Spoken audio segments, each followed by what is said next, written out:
guys, today we'll be seeing about the topic lung complaints. What does the term complaints actually means?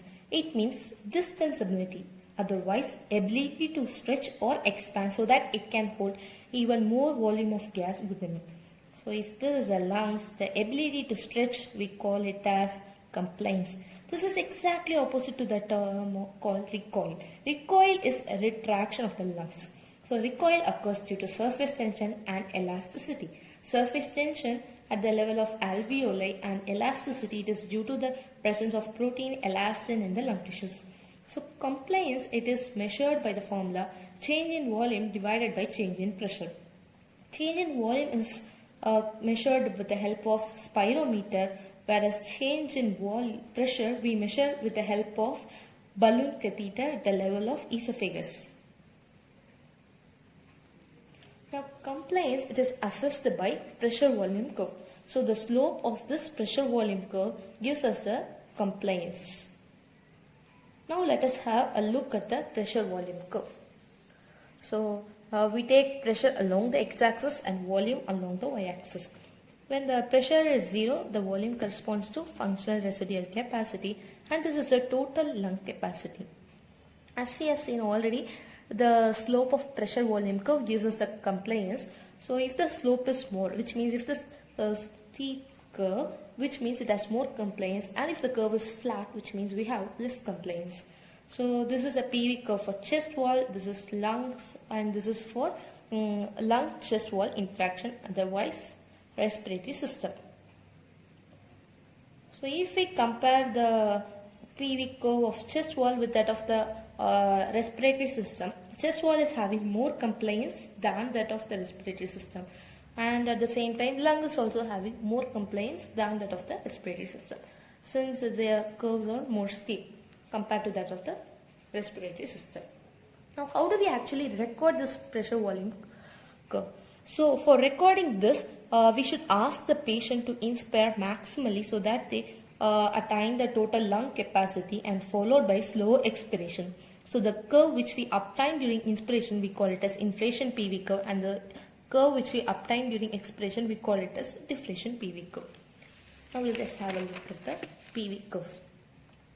So this is the inflation PV curve, and this is the deflation PV curve, and this is the pressure. And the point to be noted here is as we move towards the right hand side, the pressure actually decreases because it is in a negative pressure.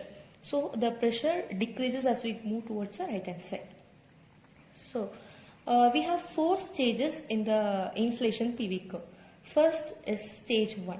In the stage 1, if the pressure decreases, the corresponding change in the volume is 0, which means the del V is actually 0. Why does this occur? Because the initial pressure, it is not sufficient to overcome the recoiling effect of the lungs. So there is no change in the volume. So we call this stage a stage of stable lung volume. And if the pressure decreases beyond -8 centimeter, there is gradual increase in the volume due to the opening of the airways. So we call the stage 2 as stage of opening of airways. Now as the pressure decreases further, there is steep and linear increase in the volume. So we call the stage 3 as stage of linear increase in lung volume. This occurs due to the expansion of airways. So as it decreases further, as the pressure decreases further, at the particular point the volume reaches the total lung capacity, beyond which the volume cannot increase further. So the inspiration comes to a halt and expiration begins. At this point there will be decrease in the airway and the chest wall compliance. Okay. Now the difference between the inflation PV curve and the deflation PV curve, we call it as hysteresis loop. What is the reason behind this hysteresis loop? Let us consider an airway which is closed and an airway which is open.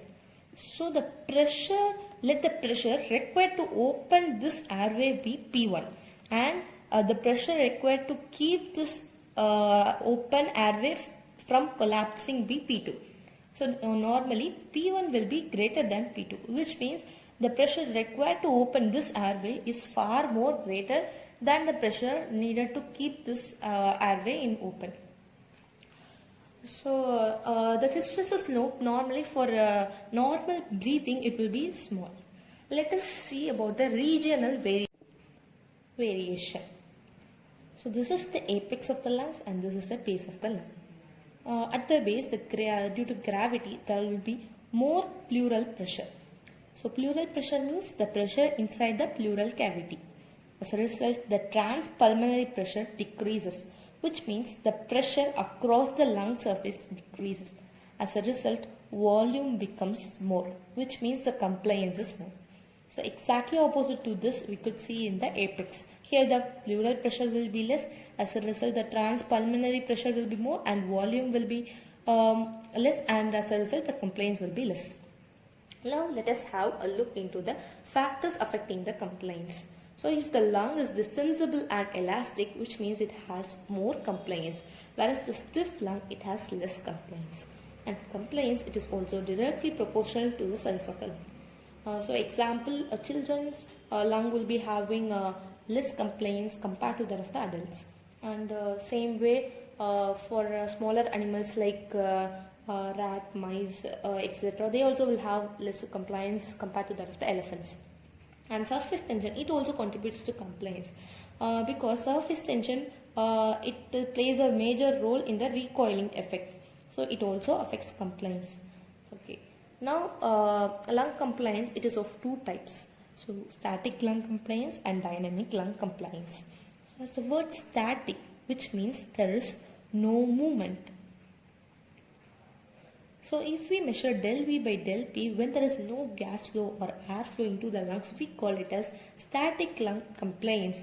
Like in case of inspiratory pause, if we measure, we will get the static lung compliance. And moving to dynamic lung compliance. Here, the word dynamic means movement. So, if we measure del V by del P during actual movement of air, we call it as dynamic lung compliance. The hysteresis loop in this case will be small and the dynamic lung compliances, it increase during exercise. Let us move into the clinical significance. So we have low compliance as well as high compliance. Both these cases are comparatively dangerous to the health. So first, low compliance. So low compliance means less distensibility, which means in order to inflate the lungs, you have to do maximum amount of work. We could see this in case of restrictive lung disorders, which means the restriction from inhaling. So the air find it very difficult to enter into the airway or lungs. Okay, we could see example for this would be pulmonary fibrosis, where there is fibrous tissue deposition in the lungs. As a result, the lungs become more stiff and so it find it very difficult to inflate. In this case, static lung compliance will be less. Moving to high compliance, which means more distensibility. Even minimum amount of work can inflate lungs to a greater extent and recoiling effect also becomes less. So what happens here is the lung will remain in the inflated position and it fails to return back to the normal position. So this we could see in case of obstructive lung disorders. Here obstruction from exhaling. So example will be emphysema. In emphysema, the macrophages secrete an enzyme called elastase. So this elastase, it destroys this elastin in the lung tissue. As a result, the elasticity will be lost. So the recoiling becomes impaired.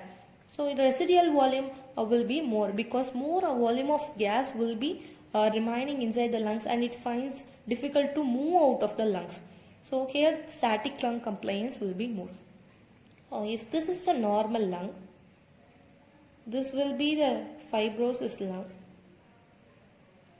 where the compliance is less, and this will be the lung of an emphysema patient where more volume of gas will be present inside the lungs.